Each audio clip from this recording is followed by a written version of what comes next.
sol amarelo. Com 5 ou 6 retas, fácil fazer um castelo. Então aqui nossa terceira parte, nosso amigo César aqui. Estamos aqui novamente no Centro Britânico, a Dona Vera, e vamos agora falar sobre literatura infantil. É um universo muito bacana. A gente vai conversar aqui e contar algumas histórias aqui. Nosso olhar.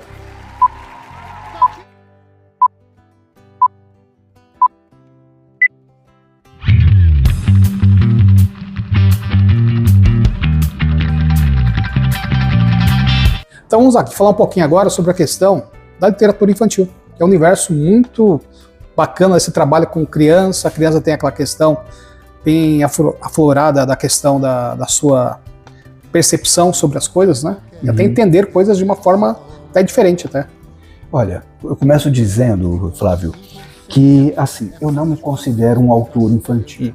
Então, só que no exercício da escrita, muitas vezes você começa a desenvolver um texto e quando você percebe, você fala, opa, peraí, né? Isso aqui não é para um leitor adulto, né? Isso aqui seria legal ter isso aqui nas mãos de uma criança, né? E foi o que aconteceu com Bolhas de Sabão. Eu escrevi o texto para ser prefácio de um livro, né? E aí, assim, porque o livro, de alguma maneira, né, que eu ia prefaciar, reunia uma troca de correspondência, né, de duas pessoas que ficaram distantes durante muito tempo. Aí assim, só que aí eu comecei, eu achei essa alegoria das bolhas de sabão e achei a alegoria também por acidente, né? Porque foi o quê? Quando eu era criança, né? Não sei qual é a tua idade, né? Mas eu posso até falar quando éramos crianças, né? Próximos ali e tal. A gente, assim, canudinho, por exemplo, para refrigerante, era um luxo. Você não tomava as coisas em canudinho, né? Então, era numa festa de aniversário, uma coisa assim muito elaborada, que você tinha lá um canudinho. Você guardava o canudinho, né? Ainda guardava, exatamente. E aí o que a gente ia fazer? Quando a gente ia brincar de bolhas de sabão, não eram esses canudinhos de refrigerante que a gente usava, né? A gente ia para algum terreno mais próximo, pegava ali aqueles talos da mamoneira, né? Você tinha a folha da mamoneira que tirava. Um tubinho, né? Ficava um tubinho, exatamente. E aí a gente usava esse tubinho, né, da mamoneira e tal, muitas vezes uma lata de massa de tomate que a mãe já tivesse usado toda a massa, tal, você lavava aquilo, colocava copos, detergente e tal, né, colocava água, detergente e tal, aí que você ia soltar bolhas de sabão, né? E soltar bolhas de sabão com aquilo que toda criança tem, né? Você começa a imaginar mundos, né? Você começa muitas vezes a imaginar o espaço sideral, olhando para as bolhas. Muitas vezes você as bolhas, aquela cor, né, que ela fica, você bate o sol ali, ela fica toda multicolorida. Isso assim é um universo mágico, né? Até a historinha fala, tem um pouco dessa imagem aí também, né? E aí assim, não sei se a gente que era muito besta, né, ou muito pequeno, muito inocente, não sei, né? Mas a gente ficava assim imaginando que uma bolha que eu soltasse aqui, ela poderia ir flutuando e parar do outro lado do mundo. Exatamente, né? Então, primeiro, será que na rua de trás eles vão ver minha bolha? Será que no outro bairro eles vão ver minha bolha? E a gente ficava imaginando isso, né? E soltando as bolhas e tal. E aí, assim, quando eu terminei a história, eu falei, caramba, isso aqui é uma história que tematiza a infância, né? Mas que também pode ir muito bem para a mão de uma criança, né? E aí, fiquei um tempo assim sem saber como, né, encaminhar essa história assim, para o universo infantil, até que um amigo meu me falou assim, olha, eu tive um aluno, né, no estado que ele desenha muito bem. Você poderia conversar com ele, o nome desse ex-aluno dele, Lino José de Barros. Fui conhecer o Lino, tá? O Lino, um ano mais novo que eu, a gente assim criou uma sintonia muito rapidamente, né, que é muito importante quando você vai fazer uma ilustração. E uma coisa que foi importante também, umas histórias assim loucas de vida, né? O Lino, ele tinha um irmão mais velho que desenhava e que o incentivou a desenhar. Ele começou a desenhar por causa do irmão mais velho. E esse irmão mais velho, ainda muito jovem, faleceu. E aí assim, o Lino ficou com a coisa assim meio parada, né, para ele. E com aquele talento que ele tinha para desenhar, ele foi parar, sabe onde? No retrato falado da polícia. Então, ele, com aquela facilidade dele de desenhar e tal. Só que, convenhamos, né? É um trabalho muito pesado, ainda mais para quem tem uma sensibilidade de artista. Porque ele só conversava com gente traumatizada, gente que passou por um assalto, por uma violência sexual, com coisa assim. E ele tendo de desenhar, né? Falando com alguém que está ali em estado de choque na frente dele. E aí, quando surgiu, né, o Bolhas de Sabão para ele, foi assim um bálsamo, né? Porque aí o que aconteceu? Ele pôde entrar de novo, né, naquilo que ele imaginava ser o quê? Né? Aquele caminho que tinha ficado perdido entre ele e o irmão dele. Né? Aí ele começou, fez esse desenho para mim e tal, e aí a própria editora, percebendo que ele tinha um traço legal, começou a aproveitá-lo também, né, para fazer a ilustração de mais livros. Então eu sei que num curto intervalo de tempo o Lino tinha assim ilustrado uns 200 livros. E aí assim, me dá muita satisfação de saber que o Bolhas de Sabão foi o início, né? Foi o início para ele. E essa parceria perdurou, né? Nós fizemos o Bolhas de Sabão e no Bolhas de Sabão tem uma história engraçada também. Eu fiquei pensando em casa, poxa, a gente podia fazer o livro redondo, né? Que é a bolha, né? A bolha, né? Falei, putz, o Lino vai achar isso ridículo, não vou nem falar com ele, né? E o Lino na casa dele pensando a mesma coisa. Falou, pô, a gente podia fazer esse livro redondo. Sintonia, né? Tal. Ele falou, mas eu acho que o César vai achar ridículo isso.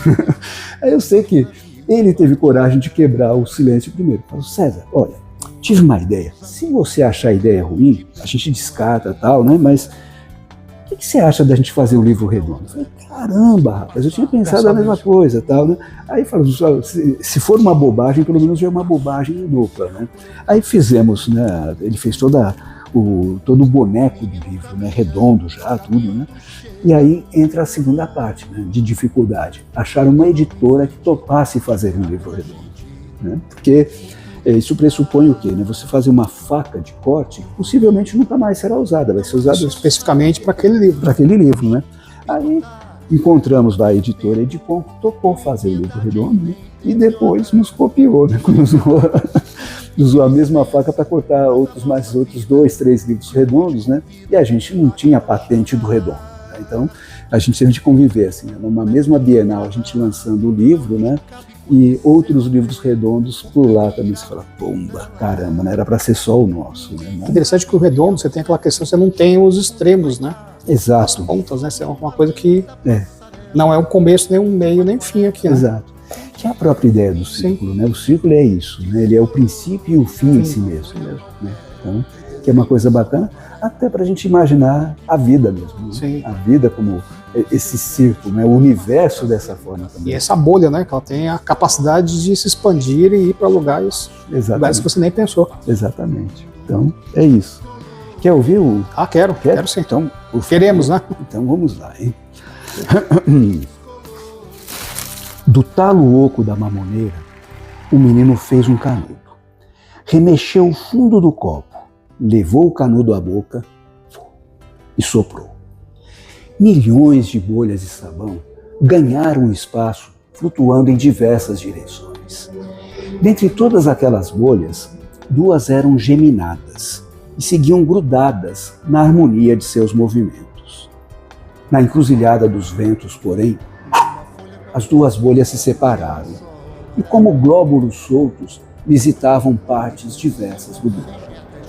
Conforme os ventos passavam também estações, e as bolhas gravavam nas próprias esferas imagens colhidas do mundo. Naquele sonho dos círculos, porém, o inesperado aconteceu. A pequena bolha avistou ao longe outra bolha que voava alto, com estampas coloridas de poesia espalhadas no corpo e na alma. E logo reconheceu a companheira de outrora, nascida do mesmo encanto, do sopro do menino Deus. Frutos de um laço intenso, as 2 bolhas se abraçaram. E logo se engrandeceram, e uma só se tornaram, formando um novo corpo, traduzindo-se em outras texturas, alçando grandes alturas, virando um novo planeta no leque aberto do céu. Bonito. Muito bacana. Então, Sérgio, bacana, gostei bastante. Vamos pegar um outro livro agora? Vamos lá. Minha parceria com o Lino prosseguiu. Isso. E esse aqui? É o 3 acordes. 3 acordes, né? 3 acordes. Bacana. Aí, se você observar, né, assim, você tem aqui a nota musical, né, com personagem de cada historinha. Então são 3 acordes porque são 3 poemas, histórias para crianças. Então conta um deles pra gente. Conto sim. Contar a história de um flautista, então, tá? Você imagina o seguinte, Flávio. O que um flautista precisa para fazer o som da sua flauta ecoar? Só do ar, sim, não é verdade? Mas aí você vê o quê? Que hoje, para se fazer música, você vai fazer aí um The Town, né? Você vai fazer aí um Rock in Rio, né? Qualquer festival desses, uma das reportagens que você sempre vê é das toneladas de equipamento de som que estão chegando. Você fala, caramba, né? Certa feita eu vi num programa de televisão um sujeito tocando, né? Um instrumento que deveria ser um instrumento de sopro, mas que ele era eletrônico, ele estava tudo ligado também à tecnologia e tudo mais. E foi essa imagem que me fez pensar no seguinte, poxa, né? Nada contra, né? Até porque eu sou fã de rock, sou fã de grandes guitarristas e tal, né? Nada contra isso, né? Mas a gente não pode perder a naturalidade da música também. E aí que vem essa ideia de cordas, né? E a história de um flautista, e a história é assim.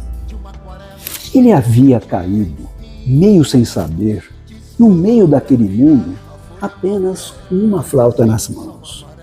E como seguir assim tão só, entoando suas canções na flauta que empunhava? Precisava de um amigo. Saiu caminhando e logo ouviu ruídos estridentes. Um menino, como ele, tocava guitarra, rangia os dentes e rimava fúria e mansidão, loucura e compenetração, contorções atormentadas de serpente e voos leves de gaivota. O flautista ficou surpreso e admirado com tudo que viu e ouviu e convidou o novo amigo para seguir com ele, tocando os pés no mundo e tocando o mundo de canções com canções. O guitarrista aceitou e saíram, mas andaram poucos metros assim tocando e não puderam mais prosseguir. As maravilhas daquela guitarra estavam presas a um fio na tomada e o menino ficou por ali. O flautista, novamente só, seguiu o sol até encontrar a lua. E na banda de lá da terra, uma seresta estranha unia uma banda munida de sax, piano, baixo, bateria, guitarras, violinos e tanta coisa que os seus olhos brilharam. Um segundo olhar, porém, apagaria o primeiro. Olhou à volta daqueles meninos e viu. Estavam todos atados a fios. Não poderiam sair de lá. E lá se foi o flautista andarilho, fazendo sua trilha, sentindo-se ilha à beira do oceano. Entretanto, outra surpresa o tocou. Um trompetista sem fios tocava sons sintéticos, plásticos, tons agudos, mas não tanto. Outros graves, mas nem tanto. Um tanto esquisito, porém solto. Parecia ser o parceiro ideal. E ideal foi por alguns dias. Os dias que assim tocava. Mas o trompetista, a cada dia, ia ficando fraco, fraco, fraco. A bateria acabou. Ele tinha de voltar para repor. Nunca poderia ir para muito longe, onde não houvesse shoppings, luzes, lojas. Não havia outro modo. Somente as correntes do vento moviam cordas. E ele, pendurando-se em uma em outra, de uma a outra, foi-se embora, primoroso e primitivo, aos olhos do mundo novo. Bonito. César, falando sobre essa questão da literatura infantil, como é que você vê o leitor que é a criança? Eu vejo a criança muito mais aberta, muito mais receptiva, muito mais naturalmente ligada ao lúdico do que o adulto. Então a criança, ela dialoga com com sensacional. É como se fosse, né, da música, Isso. da questão da escrita, da palavra, da cor, da imagem, não é isso? Exato. Então, assim, ela é muito mais integrada a essas coisas naturalmente, né? Porque ela se deixa tocar, coisa que muitas vezes o adulto, com a sua crítica, com a sua racionalidade, não se permite tanto. Então, a criança, ela é... Agora, por outro lado, né, eu sou muito fã do surrealismo.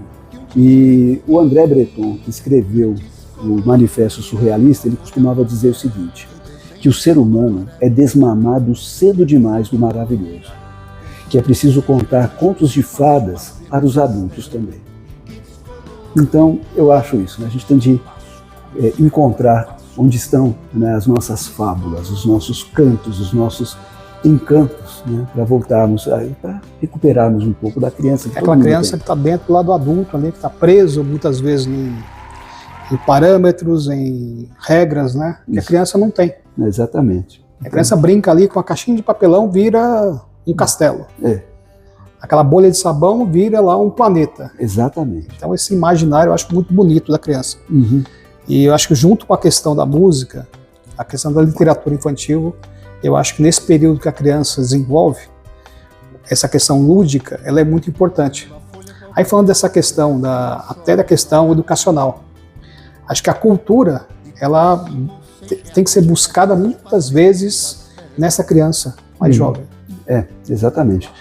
Porque assim, é a partir, né, essa é a base da formação de uma Ela aprende tudo, né? Exatamente. Então, assim, quanto mais você puder deixar, né, exposto para a criança, né, um mundo de construção, de maravilhas, né, mais ela vai guardar isso também dentro de si, né, para ser um adulto também assim diferenciado, um adulto que a gente quer crer um adulto melhor. Nós estamos aqui numa escola de idiomas, e a criança tem uma habilidade muito grande, uma facilidade muito grande de aprender outro idioma quando é criança. Né?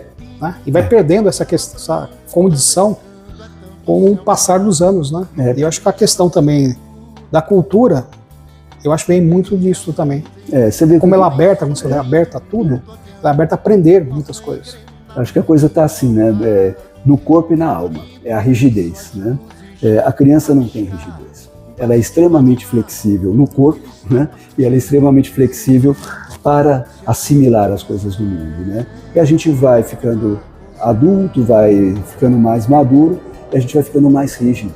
Então, você imagina que no caso do idioma, né, você tem um aparelho fonador que ele foi totalmente preparado para falar português. Então você emite sons do português porque você cresceu dentro de uma cultura, ouvindo português e tudo mais. Aí você vai aprender um outro idioma, o que acontece? O outro idioma ele tem uma melodia, ele tem sons, ele tem pronúncias que você não tem na língua portuguesa.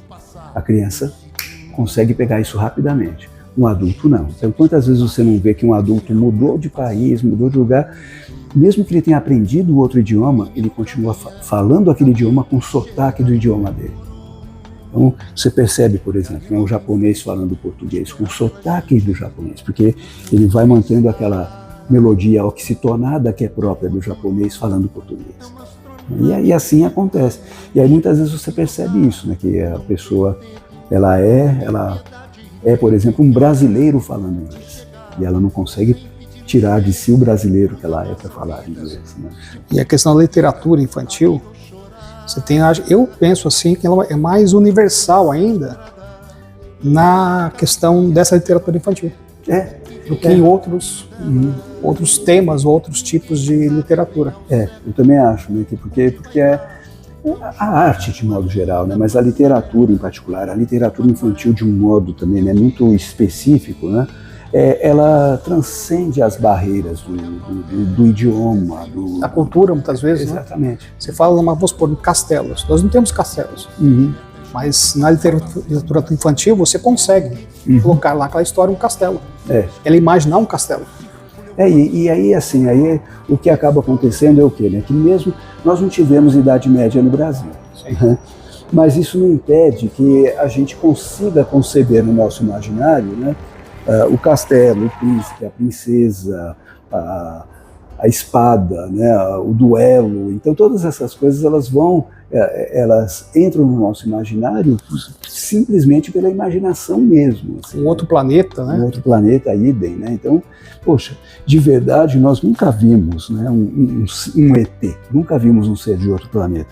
No entanto, concebemos imagens desse ET, dos mundos, da espaçonave, de tudo. Né? Eu lembro nós tínhamos a turma do Pererê, e eu achava muito interessante. Você tinha lá a onça que falava, você tinha os animais falando ali, então você tinha, eu acho que era um universo assim muito bonito, né? Sim, sim. Eu acho assim, né, a história do Pererê mesmo é uma história muito interessante, né, porque o Saci Pererê, ele foi feito para ser um diabinho mesmo, ele era um ente assim, né, malvado e tal, né, só que os nossos autores, né, ganhou cores, né, ele foi ganhando, né, depois outros ares, né, que o Saci do Ziraldo já não é mais aquele Saci, né, do Monteiro Lobato. E é bacana, você consegue transformar uma personagem que tem lá uma sua formação, um estereótipo, e você muda ele, né? Você muda, né? E muda porque a sociedade muda, porque os tempos mudam. Né? Então é um pouco. E assim, e como o personagem é lendário, ele vai atravessando o tempo, ele não atravessa o tempo exatamente como ele nasceu. Né? Ele atravessa o tempo incorporando as coisas de cada tempo. Para o bem e para o mal. Sim. E o que nós podemos falar agora dessa questão da produção da literatura infantil no Brasil? Olha, eu acabei de falar do Monteiro Lobato, né? Eu acho que, por exemplo, né, Monteiro Lobato foi um cara muito importante nesse meio. A gente sabe que hoje há críticas, que há certa perseguição, né, de alguns livros, de alguns textos do Monteiro Lobato, né? De novo, né? Porque você tenta medir o passado com o método do presente. Sim, você não pode. Então, é diferente. É diferente. Mas aí, assim, eu acho que ele foi, talvez, assim, né? A pessoa que foi responsável por a gente ter. Ele começa uma tradição de literatura infantil que até então o Brasil não tinha. Né? Não se preocupava muito. Eu me lembro muito disso, Flávio. Assim, eu era criança, né, e a família assim, tinha a sua rigidez também. Então eu me lembro assim, se meu avô tivesse à mesa, conversando com outros adultos, e a gente chegasse e desse um pitaco, meu avô, isso aqui não é conversa de adulto, de criança, você pode sair daqui. Né? Então, assim, muitas vezes você não tinha assim, uma coisa destinada à criança, né? Porque a criança não participava do mundo do adulto e o adulto também, né? Parecia que não participava do mundo da criança.